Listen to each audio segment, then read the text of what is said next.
మేడిగడ్డపై vigilance report వచ్చిందని NDAC report వారంలో వస్తుందన్నారు మంత్రి ఉత్తమ్. అసెంబ్లీలో ఇరిగేషన్, సివిల్ సప్లైపై వివరణ ఇచ్చారు. కాళేశ్వరం పిల్లర్ కూలిన సమస్య కాదని, ఆ ప్రాజెక్టులు కట్టడమే తప్పని ఎన్డీఏసీ చెప్పిందన్నారు. నీళ్లు నింపితే కాళేశ్వరం ప్రాజెక్టు మొత్తం కొట్టుకుపోయే ప్రమాదం ఉందని గతంలో చెప్పారన్నారు ఉత్తమ్.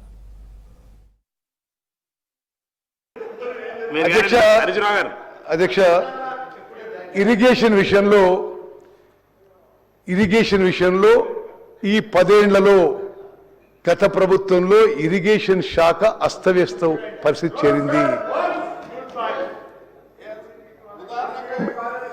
మేము మన ప్రభుత్వం వచ్చే నాటికి ఇరిగేషన్ శాఖలో లక్షల కోట్ల అప్పు, అదేవిధంగా 14,000 కోట్ల కట్టని బిల్లులు, అదేవిధంగా మ్యాన్ పవర్ రిక్రూట్ చేయని వాళ్ళు, పూర్తిగా ఇరిగేషన్ శాఖ అస్తవ్యస్తంగా ఉంది.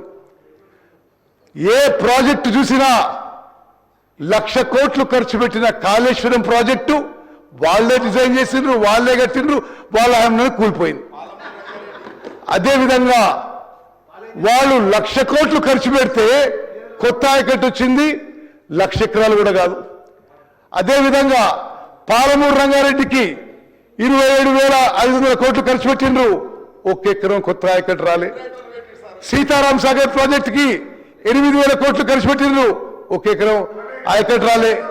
అదేవిధంగా గతంలో ఉన్న పెండింగ్ ప్రాజెక్టులు కల్వకుర్తి, నెట్టంపాడు, భీమా, కోయిల్ సాగర్, దేవాదుల ఏ ప్రాజెక్టు కూడా పూర్తి చేయలేదు 10 ఏళ్ల హయాంలో చెప్పి నేను మనం చేస్తున్నాం. అదేవిధంగా అధ్యక్ష, మరి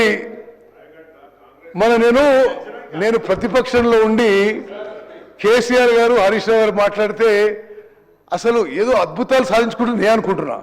అసలు వాస్తవంగా లోపడిపోతే ఏం లేదు.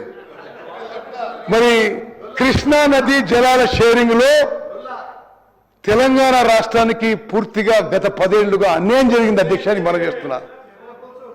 ఎన్ బ్లాక్ అలాట్మెంట్ 811 టీఎంసీలో గత ప్రభుత్వంలో పెద్ద మనుషులు ప్రతి సంవత్సరం 10 ఏళ్ల పాటు 811 టీఎంసీల్లో 512 టీఎంసీలు ఆంధ్రాకి రాసి 299 టీఎంసీలు తెలంగాణకి రాసుకున్నారు. మేము వచ్చిన తర్వాత KWDT 2లో మ్యాటర్ రీఓపెన్ చేసి ఇట్లా కాదు, ఇది ఒప్పుకోవడం లేదు, క్యాష్మెంట్ ఏరియా 68% ఉంది, దాని ప్రకారం మరి నీటి కేటాయింపులు జరగాలని చెప్పి మాతో వాదనలు మోయాలని చెప్పి నేను మనం చేస్తున్నాను. తుమ్మడి ఎత్తి నుంచి నీళ్లు లేవు అని ఒక కారణం, ఇంకేవో కారణాలు చూపెట్టి తుమ్మడి ఎత్తి నుంచి మేడిగడ్డ బ్యారేజ్ షిఫ్ట్ చేసి 38,000 కోట్లున్న ప్రాజెక్టు ఈరోజు 1,50,000 కోట్లు అవుతుంది. అధ్యక్ష తుమ్మడి ఎత్తి నుంచి మేడిగడ్డకి ఎందుకు షిఫ్ట్ చేసిండ్రో ఇప్పటికీ అర్థం కాదు. మీ వల్లనే ఇంత భారీ స్థాయిలో నష్టం జరిగింది. తప్పనిసరిగా మాట్లాడండి. 38,000 కోట్ల నుంచి 1,50,000 కోట్లకి ఖర్చు పెరిగింది. అదేవిధంగా రన్నింగ్ కాస్ట్ కూడా 10,000 కోట్లకు పోయింది. వీళ్ళు చెప్పిండ్రు సిడబ్ల్యూసి తుమ్మడి దగ్గర నీళ్ళు లేవని చెప్పిండ్రు, ఇది పచ్చి అబద్ధం. సిడబ్ల్యూసి మేము స్పెసిఫిక్ క్వెరీ చేస్తే లేదు, మేము ఏనాడు చెప్పలేదు నీళ్ళు లేదని చెప్పడం జరిగింది. అదేవిధంగా వాళ్ళు ఏమన్నారు, మేడిగడ్డ 100 మీటర్స్ మీద కడతాం, తుమ్మడి దగ్గర 148 మీటర్స్ సైమని కడతాం అన్నారు. ప్రధానంగా సరే, నేను పదే గతంలో ఉన్న అధికారంలో ఉన్న వాళ్ళు ఒక రిప్లై వింటున్నా, అరే ఒకటే పిల్లర్ పోయింది కదా, అసలు రిపేర్ చేసుకోవచ్చు, నింపొచ్చు కదా నీళ్లు అని. చాలా క్లియర్గా విజిలెన్స్ రిపోర్ట్లో కానీ, ఎన్డీఎస్ఏ ప్రాథమిక రిపోర్ట్లో కానీ డిజైన్లో లోపం ఉంది, కన్స్ట్రక్షన్లో లోపం ఉంది, ఓఎన్ఎంలో లోపం ఉంది అని చాలా స్పష్టంగా ఇవ్వడం జరిగింది. ప్రధానంగా అసలు ఫౌండేషన్ టెక్నాలజీయే, మరి డిపిఆర్లోనేమో షీట్ పైల్ ఫౌండేషన్ టెక్నాలజీ ఉంది, వాస్తవంగా వాడింది సీకెండ్ పైల్ ఫౌండేషన్ టెక్నాలజీ.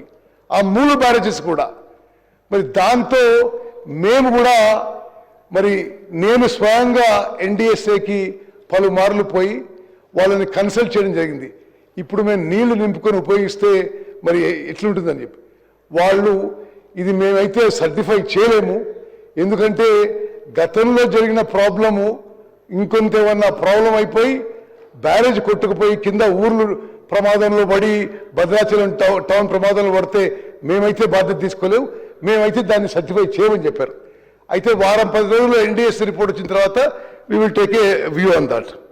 అదేవిధంగా వాటర్ అలొకేషన్ విషయంలో వీళ్ళ హయాంలో నిర్మాణంలో ఉన్న పాలమూరు రంగారెడ్డి డిస్ట్రిక్ట్ స్కీమ్కి నీటి కేటాయింపు చేయలేకపోయారు, సీతారాం సాగర్కి నీటి కేటాయింపు చేయలేకపోయినారు, సమ్మక్క సారక్కకి నీటి కేటాయింపు చేయలేకపోయినారు. మరి ఇవన్నిట్లో మన ప్రభుత్వం వచ్చిన తర్వాత ఈ 16 నెలల్లో సిగ్నిఫికెంట్ ప్రోగ్రెస్ సాధించామని చెప్పి నేను మనం చేస్తున్నాను.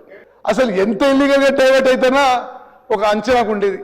10 ఏళ్ల పాటు కనీసం వీళ్ళు టెలిమెట్రీ ఇన్స్ట్రుమెంట్స్ పెట్టించలేకపోయినరు. అంటే ఎంత వాటర్ పోతుందని కూడా లెక్కలేదు. ఇప్పుడు మేము వచ్చిన తర్వాత మా ఇనిషియేటివ్తో మేము పలుమార్లు కేంద్ర ప్రభుత్వం సంప్రదించి మేము కేఆర్ఎంబికి ఫండ్స్ ఇచ్చి ఇప్పుడు టెలిమెట్రీ ఇన్స్ట్రుమెంట్స్ మరి ఇన్స్టాల్ చేస్తున్న విషయం కూడా మనం చేస్తున్నాం. అధ్యక్ష నేను ఐఎమ్ కీపింగ్ ఇట్ షార్ట్. వాళ్ళు అడిగిన కొన్ని సన్నిటికి జవాబు చేద్దాం. కృష్ణా నదీ జలాల విషయంలో కానీ గోదావరి నదీ జలాల విషయంలో కానీ గత ప్రభుత్వంలో జరిగిన అన్యాయం సవరిస్తూ మన ప్రభుత్వం వచ్చిన తర్వాత మరి తక్కువ ఖర్చుతో ఎక్కువ ఆయకట్టు తొందరగా సాధించే విధంగా మరి ముందుకు పోతున్నామని చెప్పి